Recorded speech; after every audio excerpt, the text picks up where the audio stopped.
really gut-wrenching to see these trees come down. It's sort of a combination of anger and sadness that it produces, but mostly anger.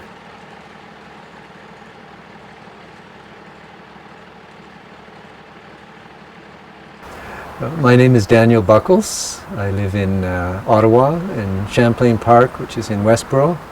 And I helped start the Champlain Oaks project in 2011. Initially as a protest, but very quickly became a celebration of the fabulous trees that we have here and our efforts to preserve them.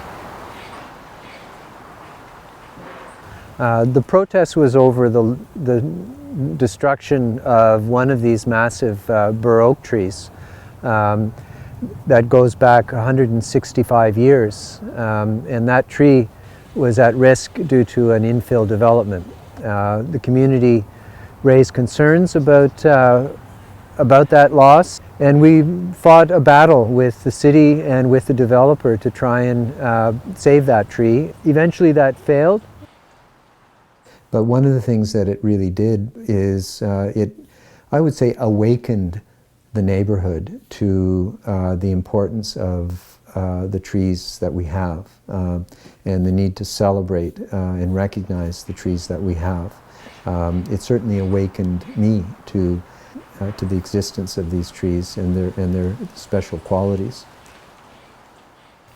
More recently, a family in the neighborhood that had built a new house contacted me and said, you know, we'd like to plant a tree that our children can watch grow, and we think that a Champlain oak would be a fabulous tree to plant in our property. And it's a little tree, but I also thought it would be really cool to get the kids involved with the story of the Champlain oaks in the neighborhood, and hopefully they'll be able to watch the tree grow as they do. I think it's important to plant trees, and you know, they add such value to our environment, and I want the kids to understand that as well as they grow up. And I think they will, living in this environment. You know, we're in the urban area, but we're so close and surrounded by valuable trees, so I appreciate that. There's new developments coming into our neighborhood, and there's often a case of conflicting priorities. So I think it's just important to recognize that where there's an opportunity to plant, that we sort of take hold and capitalize on that opportunity. A lot of the pressure that we have around trees is through infill. Trees get taken down because of the size of the new houses on the lot. I think this is a really interesting opportunity to start talking to our planning staff and sensitizing them to the fact that we have to push back against developers.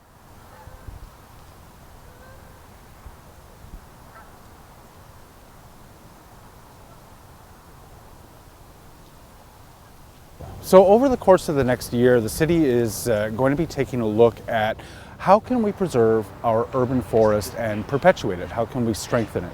Right now it's taking a look at what are the gaps, like what are the challenges, and what is Ottawa doing well with respect to managing our urban forest.